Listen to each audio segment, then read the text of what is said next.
ಕಾಂಗ್ರೆಸ್ನಲ್ಲಿ ಮತ್ತಷ್ಟು ತಾರಕಕ್ಕೇರಿದೆ ಕುರ್ಚಿ ಕಿಚ್ಚು. ದೆಹಲಿಯ 4 ಗೋಡೆ ಮಧ್ಯೆ ಚರ್ಚೆ ಆಗಿದೆ ಹಾಗಾದ್ರೆ. ಶಾಸಕ ಕುಣಿಗಲ್ ರಂಗನಾಥ್ ಬಿಚ್ಚಿಟ್ರು ಸ್ಫೋಟಕ ರಹಸ್ಯ. ಸಮುದಾಯ ಸಿಎಂ ಆಗ್ಲಿ ಅಂತ ಬಯಸೋದು ಸಹಜ. ಬೀದಿಯಲ್ಲಿ ಮಾತಾಡಿ ಮನಸ್ಸಿಗೆ ಬೇಸರ ಮಾಡಬಾರದು.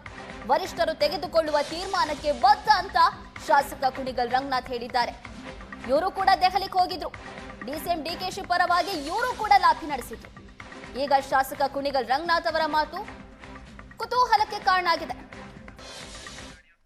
ನಮ್ಮ ಜೊತೆ ಶಾಸಕರಾದಂತಹ ಕುಣಿಗಲ್ ರಂಗನಾಥ್ ಅವರಿದ್ದಾರೆ. ಸದ್ಯದ ರಾಜಕೀಯ ಬೆಳವಣಿಗೆಗಳ ಬಗ್ಗೆ ಮಾತಾಡ್ಸೋಣ. ಸರ್, ಒಂದಷ್ಟು ಜನ ಒಕ್ಕಲಿಗ ನಾಯಕರು ದೆಹಲಿಗೆ ಹೋಗಿದ್ರಿ, ಇನ್ನೊಂದಷ್ಟು ಜನ ಸತೀಶ್ ಜಾರಕಿಹೊಳಿ ಅವರ ಮನೆಯಲ್ಲಿ ಊಟಕ್ಕೆ ಸೇರಿದ್ರಿ. ಸಡನ್ ಆಗಿ ಸಿಎಂ ಸ್ಥಾನದ ಬದಲಾವಣೆ ಬಗ್ಗೆ, ಪವರ್ ಶೇರಿಂಗ್ ಬಗ್ಗೆ ಚರ್ಚೆಗಳು ಕೂಡ ಶುರುವಾಗೋದ್ವು. ಸರ್, ಏನು ನಡೀತಿದೆ ಸರ್?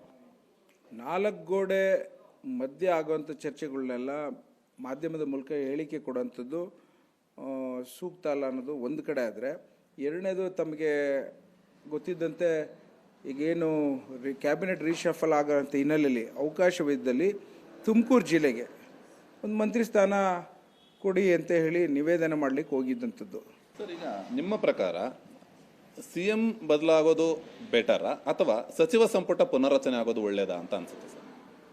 ಅದು ಹೈಕಮಾಂಡ್ ಅವ್ರು ತೆಗೆದುಕೊಂಡಂಥ ನಿರ್ಧಾರ. ನೀವು ಸಿಎಂ ವಿಚಾರದಲ್ಲಿ ನಾನು ಮಾತಾಡ್ಕೊಡ್ದು ಅಂತ ಹೇಳಿ ನೋಟಿಸ್ ಕೊಟ್ಟಿದ್ದಾರೆ. ನಾನು ಅದಕ್ಕೆ ಏನು ನಮ್ಮ ಹೈಕಮಾಂಡ್ ಅವ್ರು ಕೊಟ್ಟಿರೋಂಥ ಸೂಚನೆ ಮೇರೆಗೆ ನಾನು ಏನು ಮಾತಾಡ್ಲಿಕ್ಕೆ ಹೋಗಲ್ಲ. ನಾನು ಯಾಕೆ ಅಂತಂದ್ರೆ ಕೆ ಸುರೇಶ್ ಅವರು ಸಡನ್ ಆಗಿ ಒಂದು ಮಾತು ಹೇಳ್ತಾರೆ, ಸಿದ್ದರಾಮಯ್ಯನವರು ಕೊಟ್ಟ ಮಾತನ್ನ ಉಳಿಸ್ಕೊಳ್ತಾರೆ ಅನ್ನುವಂಥ ನಂಬಿಕೆ ಇದೆ. 2.5 ವರ್ಷ ಆದಂಥ ಸಂದರ್ಭದಲ್ಲಿ ಅವರು ಈ ಮಾತನ್ನ ಹೇಳಿದ್ದು ಇದೆಲ್ಲ ಬೆಳವಣಿಗೆಗಳಿಗೆ ಕಾರಣ ಆಯಿತು ಅಂತ. ಅಂದ್ರೆ 2.5 ವರ್ಷ ಆದ್ಮೇಲೆ ಸಿಎಂ ಸ್ಥಾನ ಬದಲಾಗಬೇಕು, ಪವರ್ ಶೇರಿಂಗ್ ಆಗಬೇಕು ಅನ್ನೋಂಥ ಮಾತುಕತೆ ಆಗಿತ್ತಾ ಅಂತ. ಅದು ಈ ವಿಚಾರಗಳೆಲ್ಲ ನಾವು ಬೀದಿಲಿ ಮಾತಾಡಿಕೊಂಡು ನಮ್ಮ ಪಾರ್ಟಿಗೆ ಯಾವುದೇ ಕಾರಣಕ್ಕೂ ಜನರ ಸಾಮಾನ್ಯರಿಗೆ ಮನಸ್ಸಿಗೆ ಇಲ್ಲಿ ಬೇಸರ ಮಾಡಿಕೊಡ್ದು. ಅದೇನಿದ್ರು 4 ಗೋಡೆ ಮಧ್ಯೆ ಆಗೋಂಥ ವಿಚಾರಗಳು. ಸೊ ಹಾಗಾಗಿ ನಾನು ಅದ್ರ ಬಗ್ಗೆ ನಾನು ಕಾಮೆಂಟ್ ಮಾಡೋಕೆ ಹೋಗೋದಿಲ್ಲ. ನಾನು ಕೆ ಶಿವಕುಮಾರ್ ಸಿಎಂ ಆಗ್ತಾರೆ ಅನ್ನೋವಂಥದ್ದು ಏನಾದರೂ ಇದೆಯಾ ಸರ್? ಒಂದೊಂದು ಸಮುದಾಯದವರು ಅವರ ಸಮುದಾಯದಲ್ಲಿ ಮುಖ್ಯಮಂತ್ರಿ ಆಗಲಿ ಅಂತ ಆಸೆ ಪಡೋದ್ರಲ್ಲಿ ತಪ್ಪೇನಿಲ್ಲ. ಸೊ ಅದ್ರ ಬಗ್ಗೆ ಡಿಸಿಷನ್ಸ್ ಆಗಬೇಕಾಗಿರೋದು ಕಾಂಗ್ರೆಸ್ ಪಾರ್ಟಿಲಿ. ಅದು ವರಿಷ್ಠರು ತೆಗೆದುಕೊಂಡಂಥ ನಿರ್ಧಾರ. ಅದಕ್ಕೆ ನಾವು ಮೂಗು ತೂರಿಸ್ಕೊಂಡು ಎಲ್ಲೋ ಒಂದು ಕಡೆ ಗೊಲ್ಲ ಮಾಡೋಂಥ ಒಂದು ಜವಾಬ್ದಾರಿತನದಲ್ಲಿ ಇದ್ಕೊಂಡು ಮಾಡಿಕೂಡ್ದು. ಸೊ ಹಾಗಾಗಿ 4 ಗೋಡೆ ಆಗೋಂಥ ಮಾತುಗಳಿಗೆಲ್ಲ ನಾನು ಮಾತನಾಡಿ ನನ್ನ ಪಾರ್ಟಿಗೆ ಧಕ್ಕೆ ತರಕ್ಕೆ ನಾನು ರೆಡಿ ಇಲ್ಲ.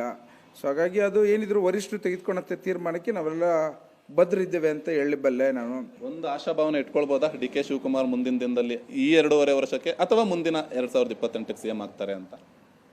ಪುನಃ ಅದನ್ನೇ ಕೇಳ್ತಾ ಇದ್ದೀರಿ. ಅದ್ರ ಬಗ್ಗೆ ನಾನು ಕಾಮೆಂಟ್ ಮಾಡಲ್ಲ. 2028ಕ್ಕೆ ಮತ್ತೊಮ್ಮೆ ಕಾಂಗ್ರೆಸ್ ಅಧಿಕಾರಕ್ಕೆ ಬರುತ್ತೆ ಅನ್ನೋದನ್ನ ಆಶಾಭಾವನೆಯಲ್ಲಿ ಹೇಳಬಲ್ಲೆ ಬಲವಾಗಿ. ಕುಣಿಗಲ್ ರಂಗನಾಥ್ ಅವರು ಸಚಿವರು ಆಗ್ತಾರಾ ಸರ್? ನಾನು ಅದಕ್ಕೆ ಅಪೇಕ್ಷೆ ಪಡೋಷ್ಟು ಅರ್ಹನಿಲ್ಲ ಅನ್ನೋದನ್ನ ಪ್ರತಿ ಬಾರಿ ಹೇಳ್ತಾ ಇರ್ತೀನಿ. ನನ್ಗೇನು ಜವಾಬ್ದಾರಿ ಕೊಟ್ಟಿದ್ರು ಅಷ್ಟು ಮಾತ್ರ ಸೀಮಿತ ಅಂತ ಹೇಳಲಿಕ್ಕೆ ಇಚ್ಛೆ ಪಡ್ತೇನೆ ನಾನು. Thank you. ಇದಿಷ್ಟು ಕೂಡ ಕುಣಿಗಲ್ ರಂಗನಾಥ್ ಅವರ ಮಾತು. ಕ್ಯಾಮ್ರಾ ಪರ್ಸನ್ ದೀಪಕ್ ಜೊತೆ ಸುರೇಶ್, ಏಷ್ಯಾನೆಟ್ ಸುವರ್ಣ ನ್ಯೂಸ್, ಬೆಂಗಳೂರು.